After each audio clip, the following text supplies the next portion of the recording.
أعوذ بالله من الشيطان الرجيم. بسم الله الرحمن الرحيم.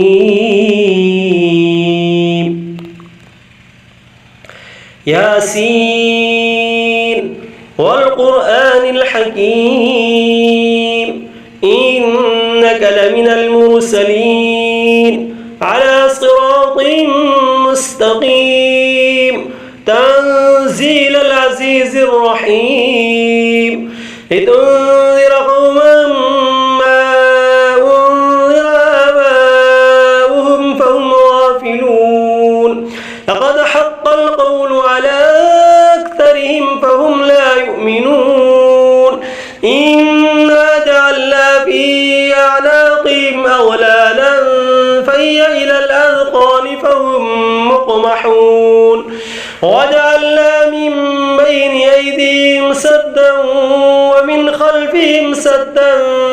فأغشيناهم فهم لا يبصرون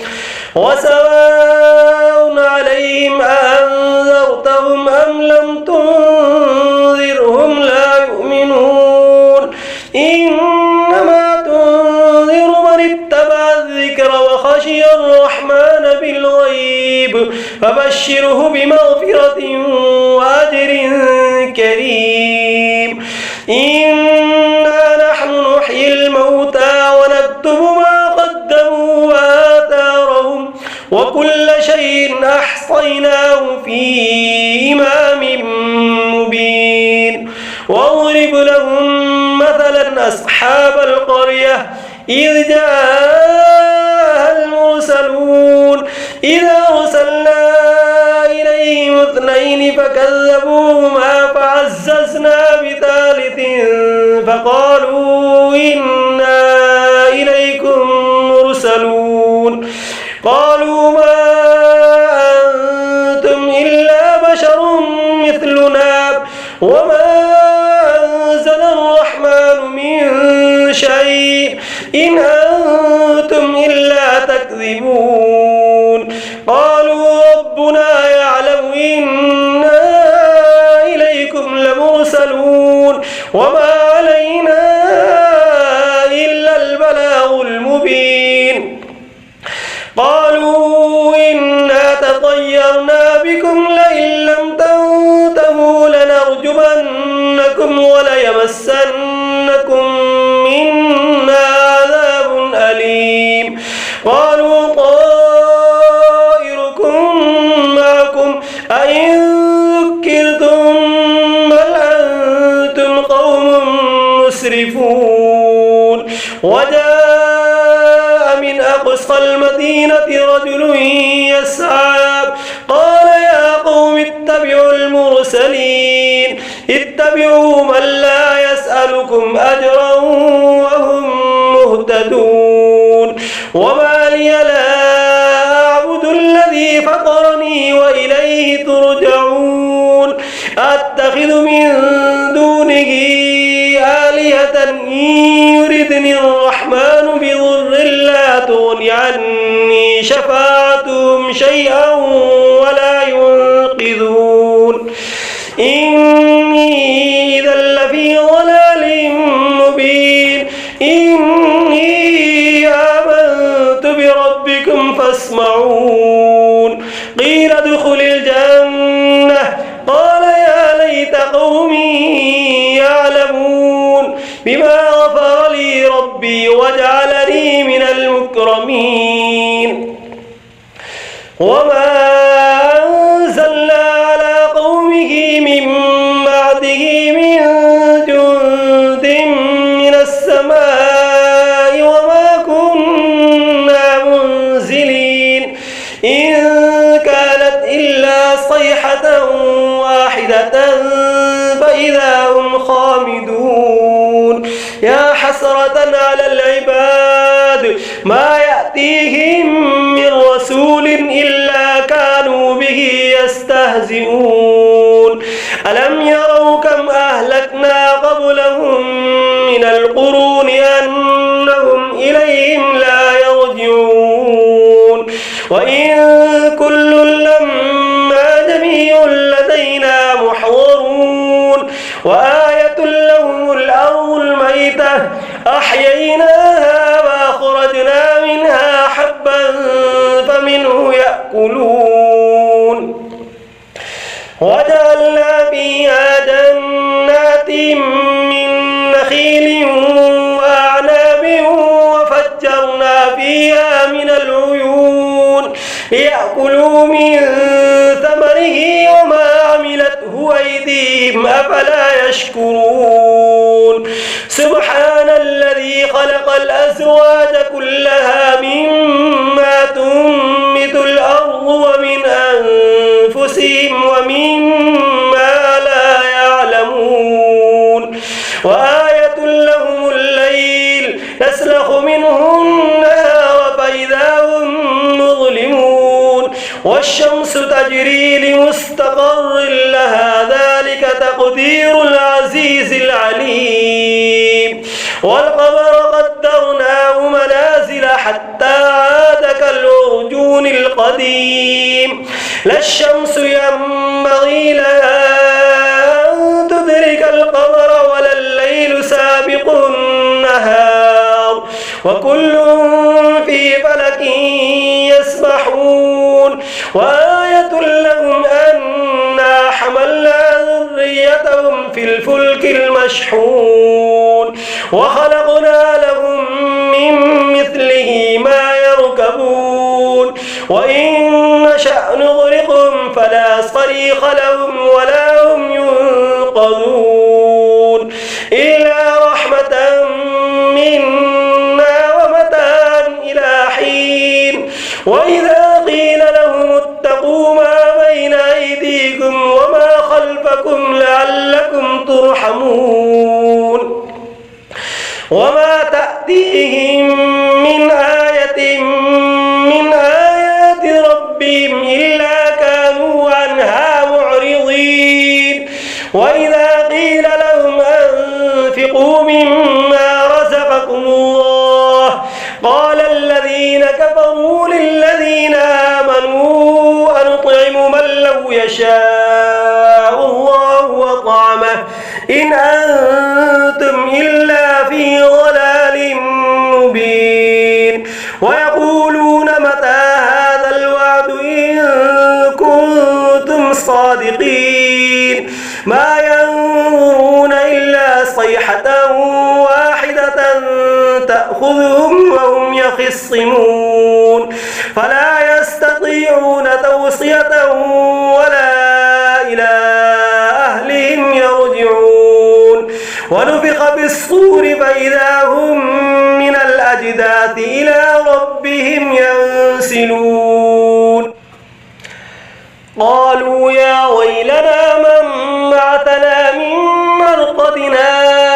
هذا ما وعد الرحمن وصدق المرسلون إن كانت إلا صيحة واحدة فإذا هم جميع لدينا محضرون فاليوم لا تظلم نفس شيئا ولا تجزون إلا ما كنتم تعملون إن أصحاب الجنة اليوم في شغل فاكهون هم وأزواجهم في ظلال على الأرائك متكئون لهم فيها فاكهة ولهم ما يدعون سلام قولا من رب رحيم وامتازوا اليوم أيها المجرمون ألم أعهد إليكم يا بني آدم ألا تعبدوا الشيطان إنه لكم عدو مبين وأن اعبدوني هذا صراط مستقيم ولقد أضل منكم جبلا كثيرا أفلم تكونوا تعقلون هذه جهنم التي كنتم توعدون اصلوها اليوم بما كنتم تكفرون اليوم نختم على أفواههم وتكلمنا وتشهد أرجلهم بما كانوا يكسبون ولو نشاء لطمسنا على أعينهم فاستبقوا الصراط فأنى يبصرون ولو نشاء لمسخناهم على مكانتهم فما استطاعوا مضيا ولا يرجعون ومن نعمره ننكسه في الخلق أفلا يعقلون وما علمناه الشعر وما ينبغي له إن هو إلا ذكر وقرآن مبين لينذر من كان حيا ويحق القول على الكافرين أولم يروا أنا خلقنا لهم مما عملت أيدينا أنعاما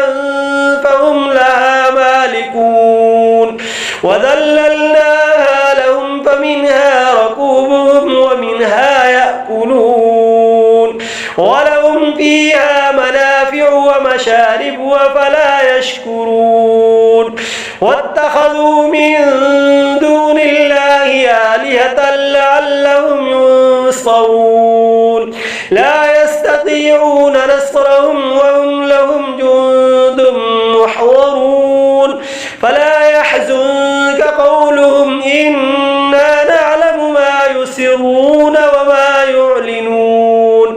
أولم ير الإنسان أنا خلقناه من نطفة فإذا هو خصيم مبين وضرب لنا مثلا ونسي خلقه قال من يحيي العظام وهي رميم قل يحييها الذي أنشأها أول مرة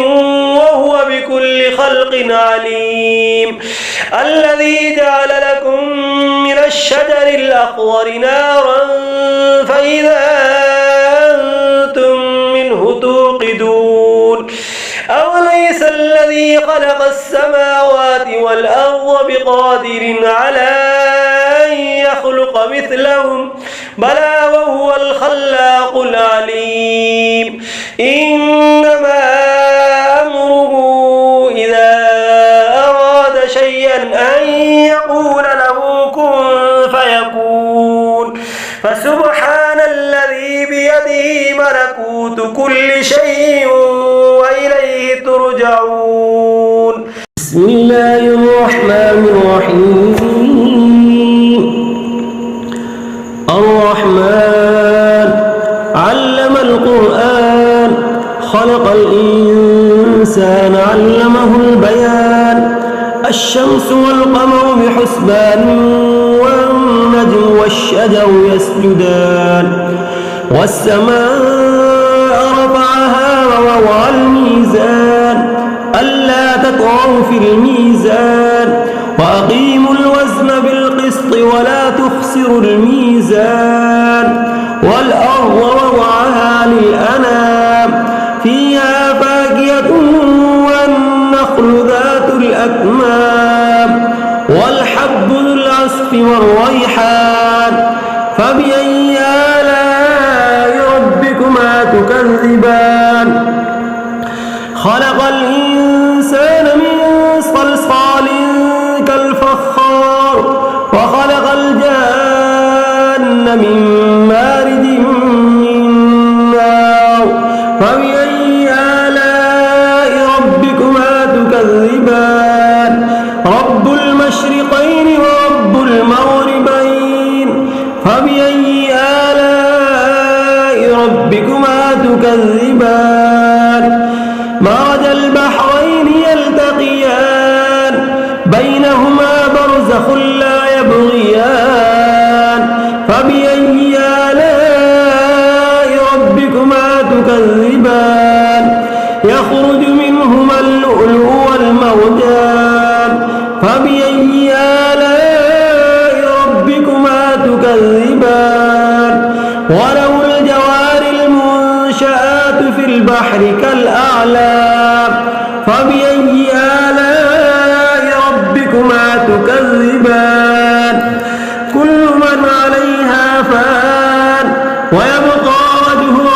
ذو الجلال والإكرام فبأي آلاء ربكما تكذبان يسأله من في السماوات والأرض كل يوم هو في شأن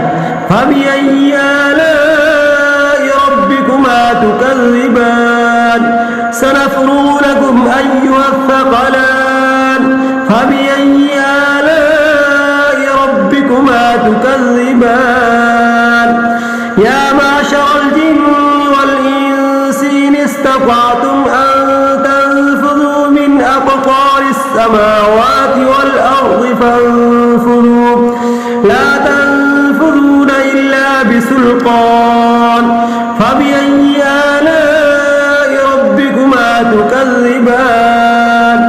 يرسل عليكما شواظ من نار ونحاس فلا تنتصران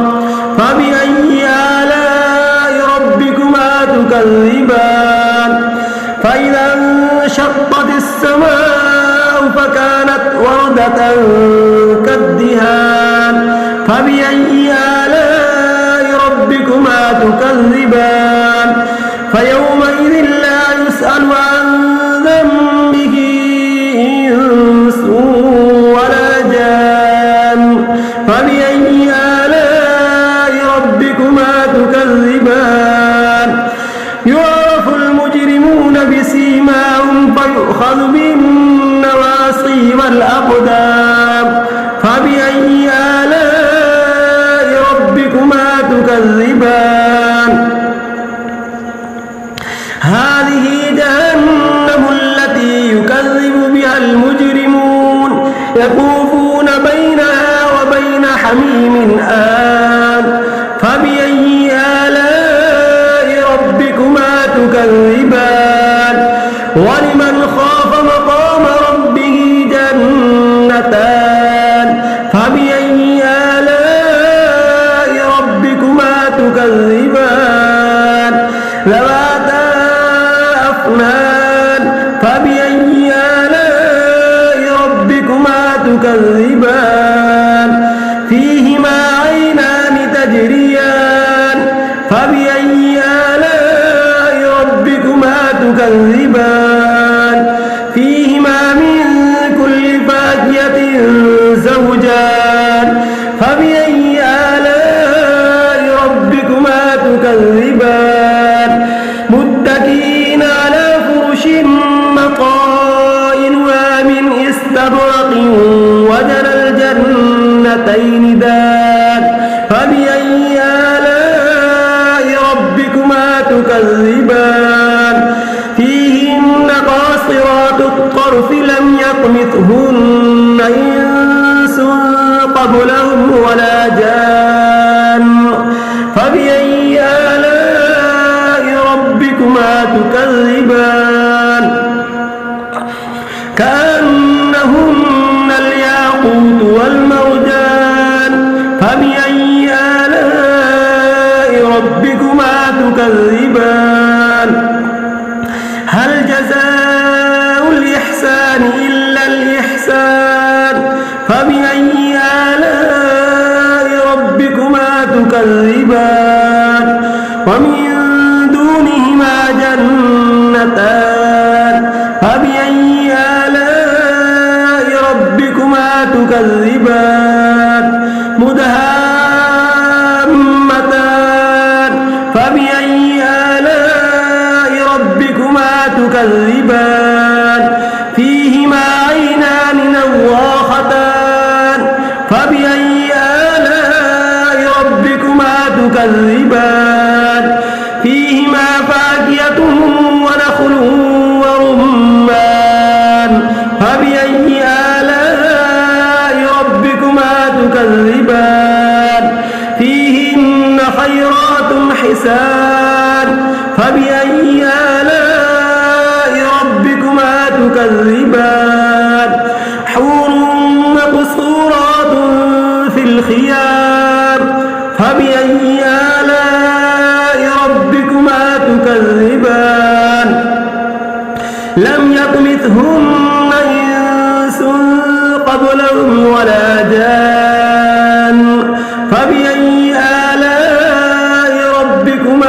تكذبان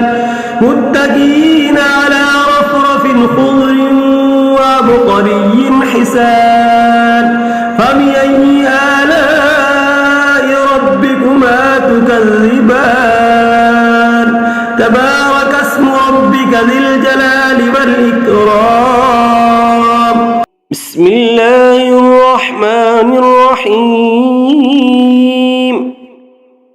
إذا وقعت الواقعة ليس لوقعتها كاذبة خافضة رافعة إذا رجت الأرض رجا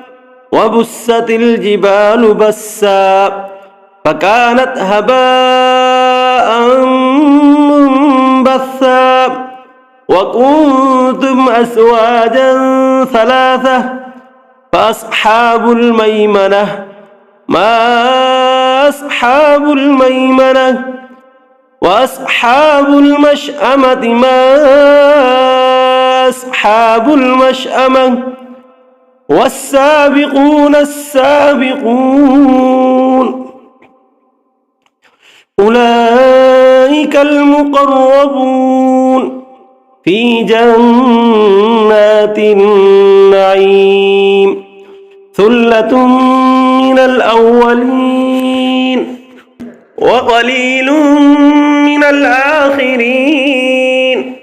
على سرر موضونة متكئين عليها متقابلين يطوف عليهم ولدان مخلدون بأكواب وأباريق وكأس من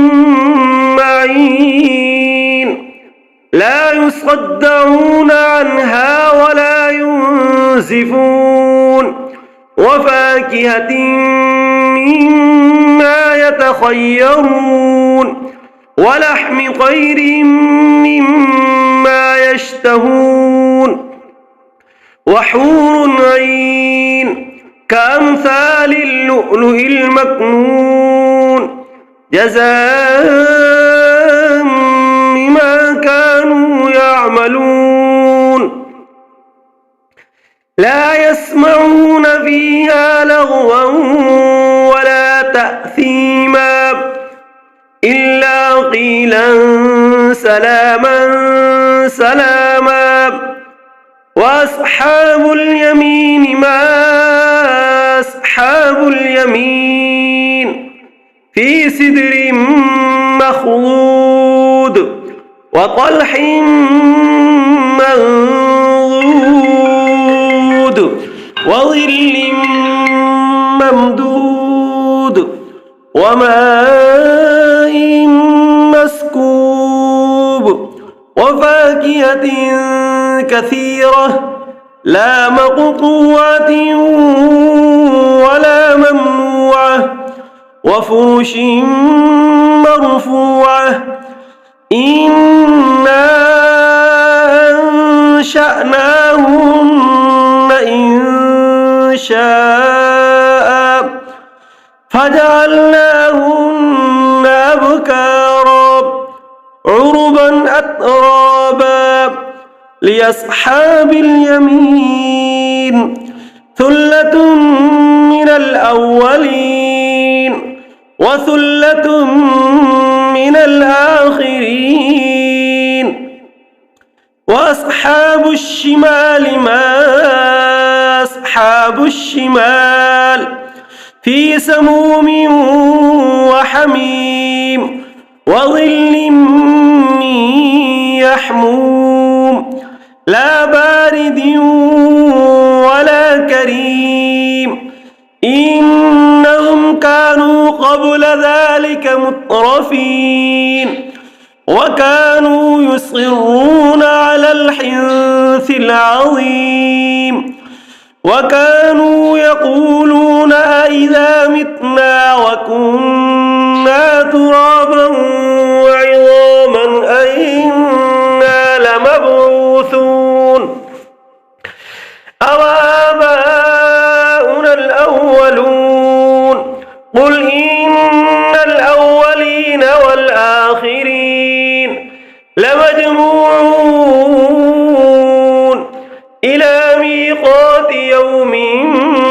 معلوم ثم إنكم أيها الضالون المكذبون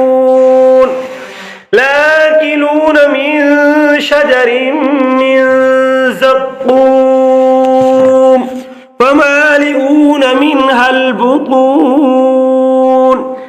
فشاربون عليه من الحميم فشاربون شرب الهيم هذا نزلهم يوم الدين نحن خلقناكم فلولا تصدقون أفرأيتم ما تمنون أنتم تخلقونه أم نحن الخالقون نحن قدرنا بينكم الموت وما نحن بمسبوقين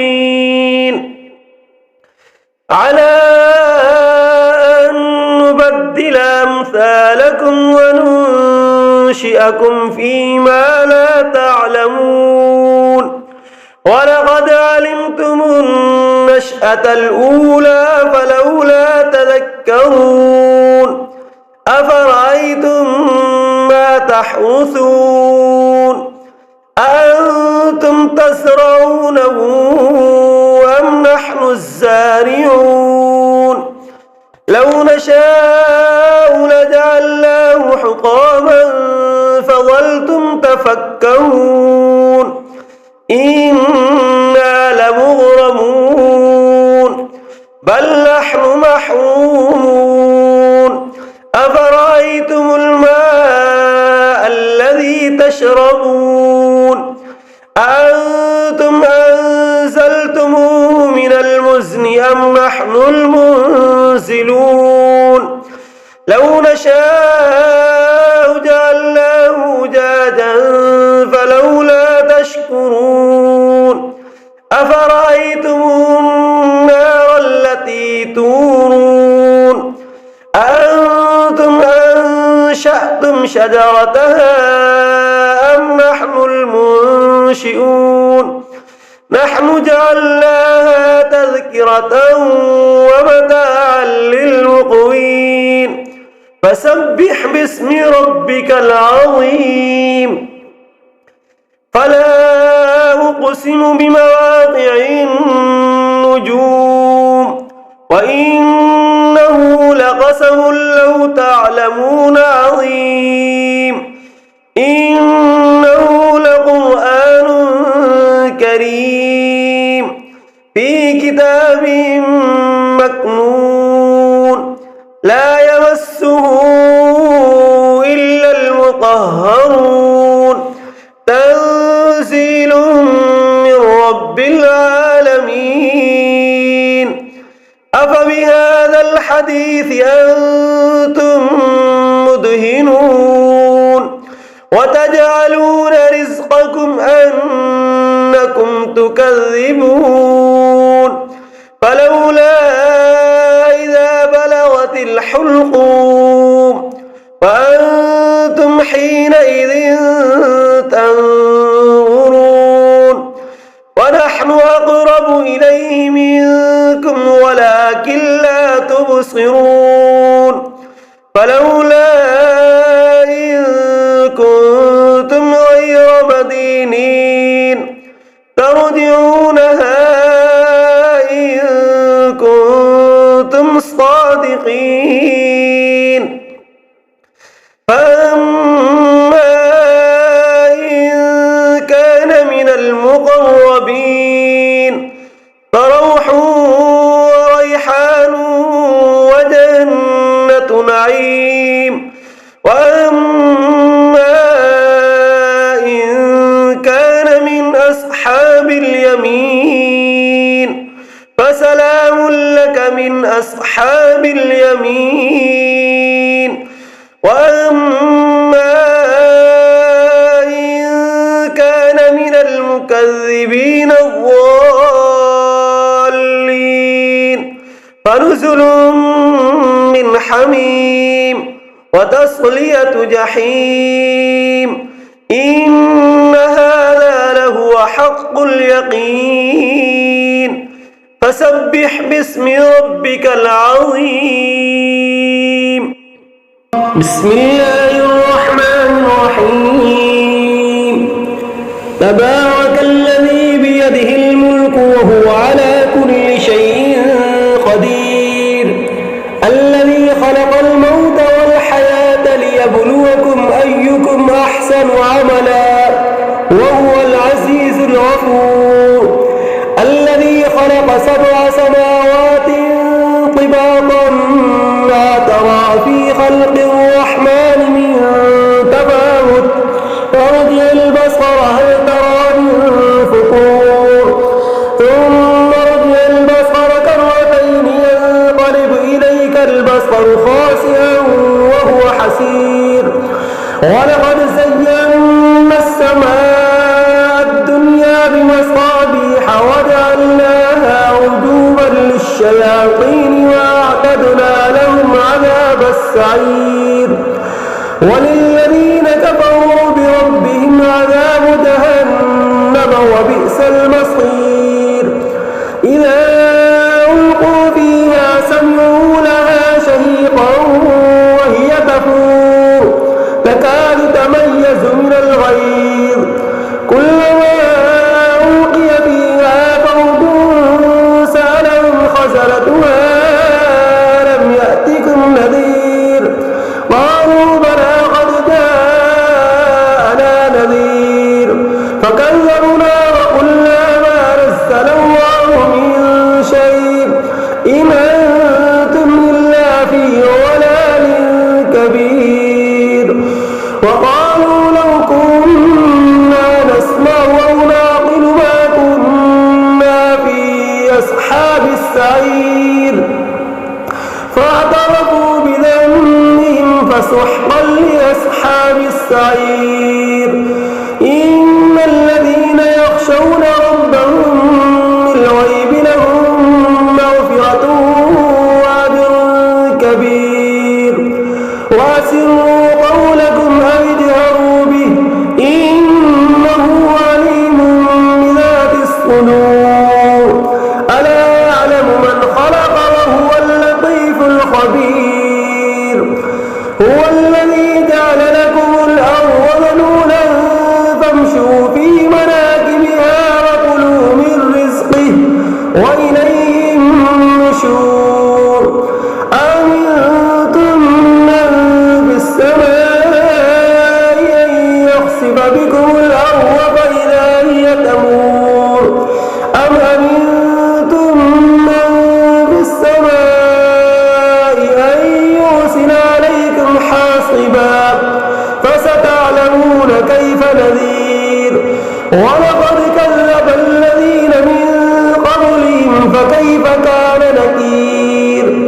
أولم يروا إلى الطير فوقهم صافات ويقبضن ما يمسكهن إلا الرحمن إنه بكل شيء بصير أمن هذا الذي هو جند لكم ينصركم من دون الرحمن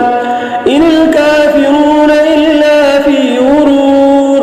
أمن هذا الذي يرزقكم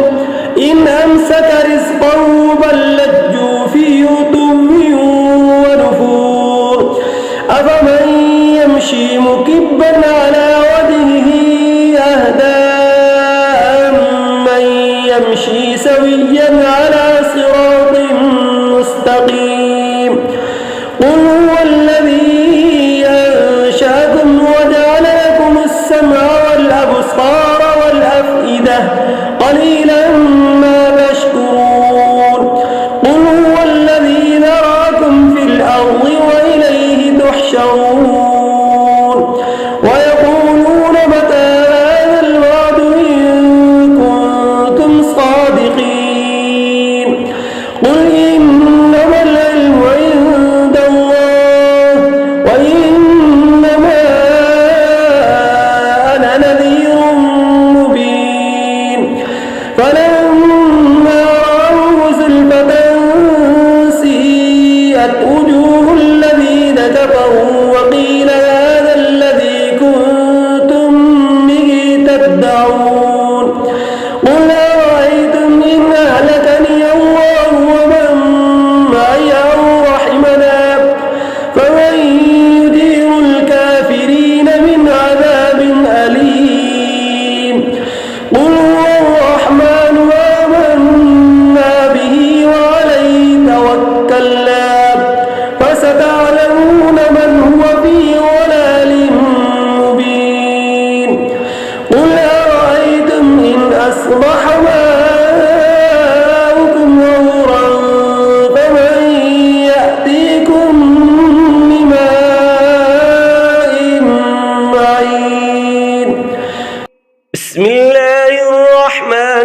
الرحيم يا أيها المزمل قم الليل إلا قليلا نصفه أو انقص منه قليلا أو زد عليه ورتل القرآن ترتيلا إنا سنلقي عليك قولا ثقيلا إن ناشئة الليل هي أشد وطئا وأقوم قيلا إن لك في النهار سبحا طويلا واذكر اسم ربك وتبتل إليه تبتيلا رب المشرق والمغرب لا إله إلا هو فاتخذه وكيلا واصبر على ما يقولون واهجرهم هجرا جميلا وذرني والمكذبين أولي النعمة ومهلهم قليلا إن لدينا أنكالا وجحيما وطعاما ذا غصة وعذابا أليما يوم ترجف الأرض والجبال وكانت الجبال كثيبا مهيلا إنا أرسلنا إليكم رسولا شاهدا عليكم كما أرسلنا إلى فرعون رسولا فعصى فرعون الرسول فأخذناه أخذا وبيلا فكيف تتقون إن كفرتم يوما يجعل الولدان شيبا السماء منفطر به كان وعده مفعولا إن هذه تذكرة فمن شاء اتخذ إلى ربه سبيلا إن ربك يعلم أنك تقوم أدنى من ثلثي الليل ونصفه وثلثه وطائفة من الذين معك والله يقدر الليل والنهار علم أن لن تحصوه فتاب عليكم فاقرؤوا ما تيسر من القرآن علم أن سيكون منكم مرضى وآخرون يضربون في الأرض يبتغون من فضل الله وآخرون يقاتلون في سبيل الله فاقرؤوا ما تيسر منه وأقيموا الصلاة وآتوا الزكاة وأقرضوا الله قرضا حسنا وما تقدموا لأنفسكم من خير تجدوه عند الله هو خيرا وأعظم أجرا واستغفروا الله إن الله غفور رحيم صدق الله العظيم.